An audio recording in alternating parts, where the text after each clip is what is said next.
I do want to go back to Elliot Williams. Elliot, your sense of why these phone records matter and what might they be teeing up? I mean, we still have more to come this afternoon.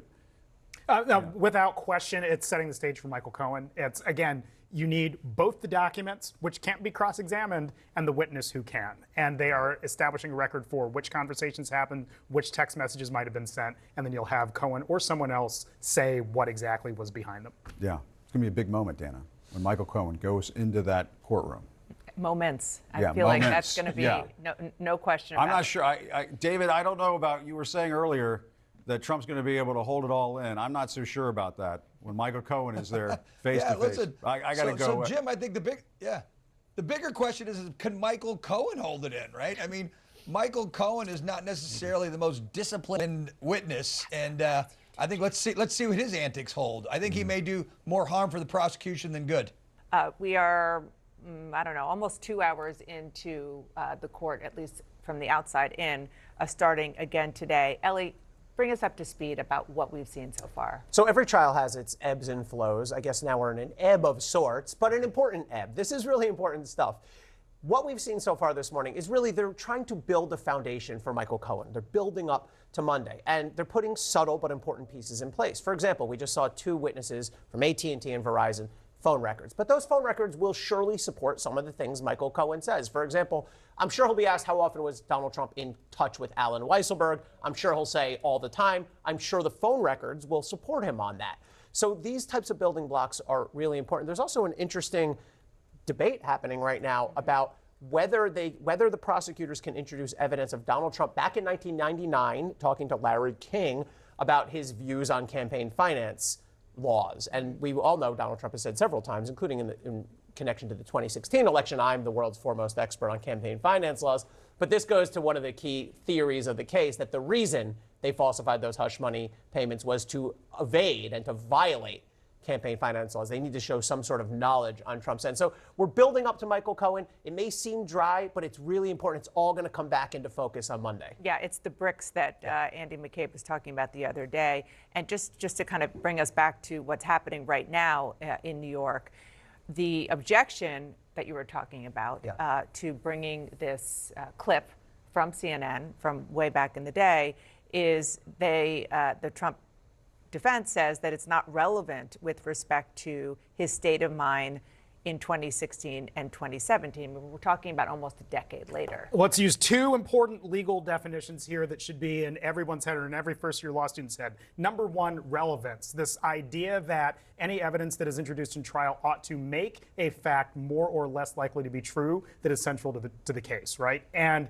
here, what the argument that the defense is making is that you would be bringing in information that isn't relevant. It doesn't help prove or disprove whether Donald Trump committed this act on this day. It's just talking about what he did in the past. And then there's a tinge of prejudice in there as well, which is another important legal term, this idea that you could bring in evidence that might actually be so damaging that it sort of taints the jury's mind about the defendant individually and personally. And just real quick, we are getting to the heart of one of the major charges against the former president, which is the use or alleged abuse of campaign money. Right, because what makes this a felony is that it's done in order to either aid or commit or conceal another crime, the false business records, because falsifying business records is also a crime in and of itself in New York, but it's a misdemeanor. What makes it a felony is if you're doing it in order to commit this other crime or have the intent to conceal or commit this other crime.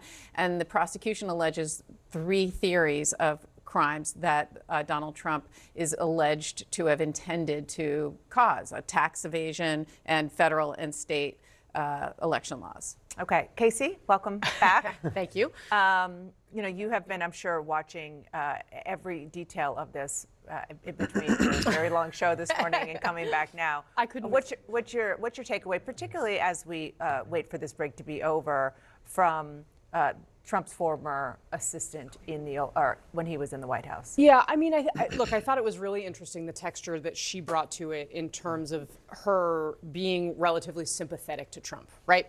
We haven't seemed to have so much of that on the stand, certainly not from Stormy Daniels, who openly admitted that she hated Trump. So to have someone who seemed to think very highly of the former president, I felt was an interesting contrast.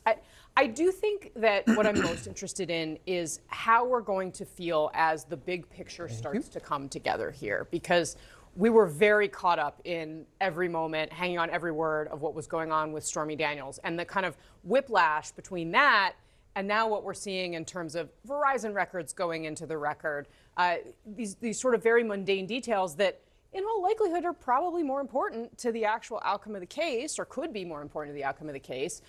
Still, I think it leaves me without a clear sense of kind of where we are. So I am looking forward to when we get to Michael Cohen and we start to see how this all ties together. And, you know, Michael, I'm not sure what you think about how that plays with a jury in particular, kind of the up and down nature of this. You know, I think jurors pay attention to a lot of things that happen in a trial, and it's easy to lose a jury if you don't keep them engaged and keep something interesting before them. I mean, you can sort of bait them until you set the hook and keep it in their mouths as you go. It's hard to advance. So they're used to the up and down, and this also, I kind of think about it from the week strategy, and that is, and week being the calendar week.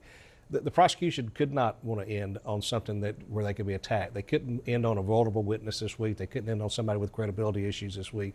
So they needed to get this sort of administrative stuff out of the way. Friday's a good day to do that. And for all the historic nature of this trial, it is a trial. So for any of us who have covered cases or prosecuted cases, this is what a trial looks like. It's not an episode of Law and Order where everything is sexy. I mean, there are some fundamental housekeeping things that are very important. But I think Madeleine Westerhout, so... And as you bring her up, I just want our viewers to know that what you're seeing in the bottom right of your screen, now you just see a sketch of Trump. There you see. That is a new sketch that we just got in from earlier this morning when Madeleine Westerhout was on the stand. Continue. And she is interesting, I think, in the sense that she really is the connection between the evolution of Donald Trump. I mean, we're still talking about a period here of time when he was just becoming president. I think we think of him now as, you know, already served president and running again, but this is a period back in 2016 into 2017. So their processes are just being set up in the White House. But she was talking yesterday, then again this morning, on a cross-examination about Michael Cohen and clearing him into the White House. So next week, we are going to be talking about the time when Michael Cohen came into the West Wing. It was a dramatic day. For all of us who remember that day, he was always in the orbit of Donald Trump. Was he going to come into the White House? Was he not? He didn't, of course, but he came for that meeting. And also on P.O. boxes. She said something very interesting this morning, that one of the reasons she used a Federal Express was because it was faster, but the president had a post office box. I did some checking with former people who worked in the Obama White House and the Bush White House. They said neither one of those presidents had P.O. boxes. I'm not sure about other presidents, but that's an interesting detail, that a president would want a P.O. box for personal mail. So we're learning. I have to agree with you, Jeff. It's really kind So it has of nothing to do with the trial, but went in on interesting that. history here. That Our we should viewers are mention. saying that the former president, fist pump in the air, is walking back into the court. So we do expect that it will likely resume soon.